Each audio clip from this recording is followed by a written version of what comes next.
Yo dudes, how you doing my little hairy humbuckers? Well, here we are today, taking a look at a Vox, it says here, Joe Satriani pedal. You can see it's been bashed on the corner by a supplier who didn't give a shit. Don't worry, that's how they come. And on the back you get a nice big picture of Joe, great guy, and a few words from Vox. I'm sure it's marketing, don't need that. Anyway, let's take a look at the pedal. What do you get? Well, you get a pretty substantially made pedal. I think I got this for about 100 quid. That's $150 to you other boys. And you get your little shitty battery that it comes with, a Chinese piece of rubbish that you want to throw straight in the bin and get a Duracell. That'll make it work. And a nice picture on the bottom. A few knobs on the top. You've got a drive knob. You've got an in and an out as you would have. You've got two voicings, two different inductors. I've got a few conductors myself, but don't worry, these inductors make it sound different. So you've got in effect two wah-wahs, a number one and a number two, and there's the button at the bottom that you can press to do that. I found initially switching the inductor button while you were playing is it's a bit difficult, that is. So why they didn't make that a little bit higher, I don't know. We have got a nice little green light that you can look at and distract you from playing as you go, and I'm sure that'll be great fun. So let's put that down there and take a look further. Well, the amp we're going to use today, or at least the first amp, is going to be this JCM 45 here. It's as near as a JCM 45 as you could ever have. It's not one of them known brands, it's one of them unknown brands. It's called the B Mckenzie brand, this one. In case anybody's ever thought about it in all those pictures that I have. It's got a few extra features in it, which I won't go into depth with, but today we're just going to link the channels together.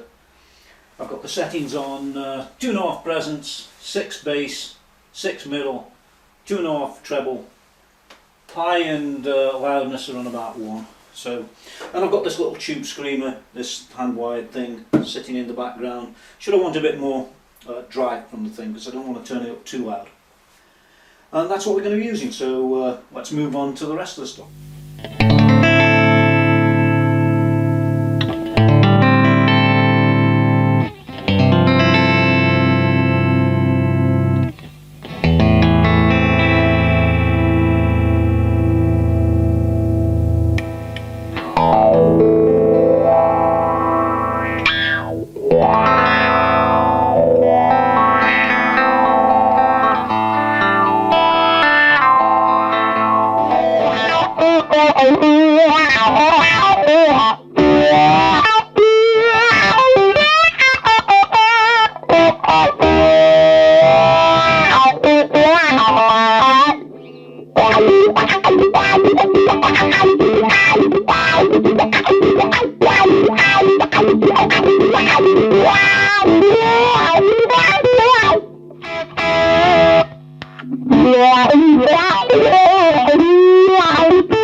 Okay, I'm going to take the Strat away now and I'm going to move on to a PRS in one of the other amps over there, so you get a real good idea of what that sounds like.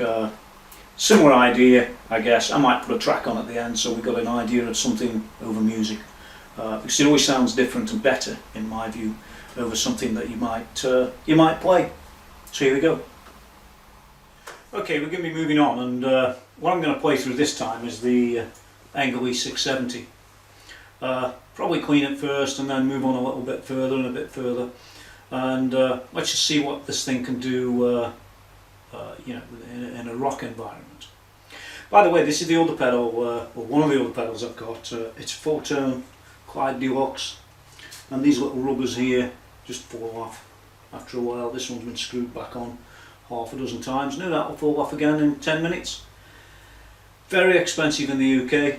It's got a couple of whacked Jimmy and shaft on here. I don't know the answer. Sounds okay as it is.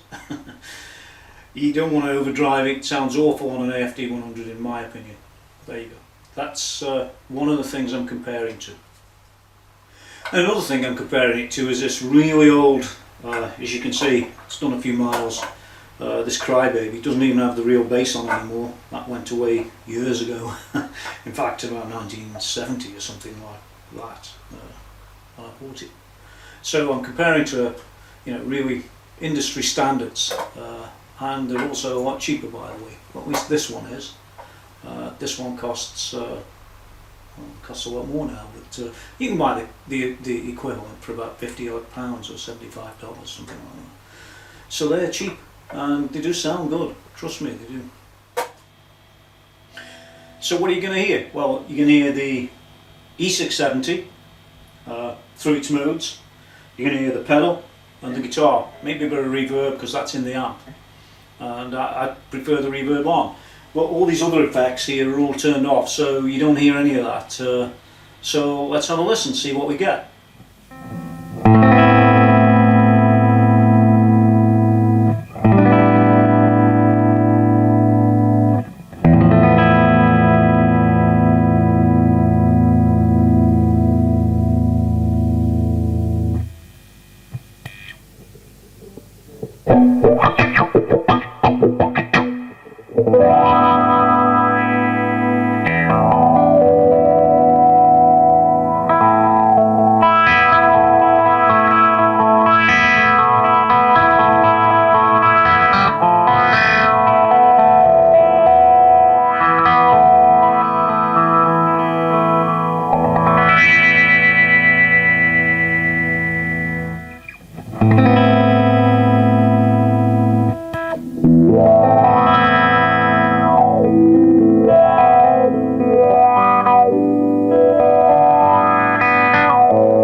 Okay, this last one's the reference with the Crybaby, with exactly the same setup. I haven't changed a single thing. Just make your mind up, have a listen for yourself, see if you like the Crybaby or you like the more expensive pedal.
go, there's the review of the Big Bad Wah from Vox and Joe, and I'm sure for Joe it's great.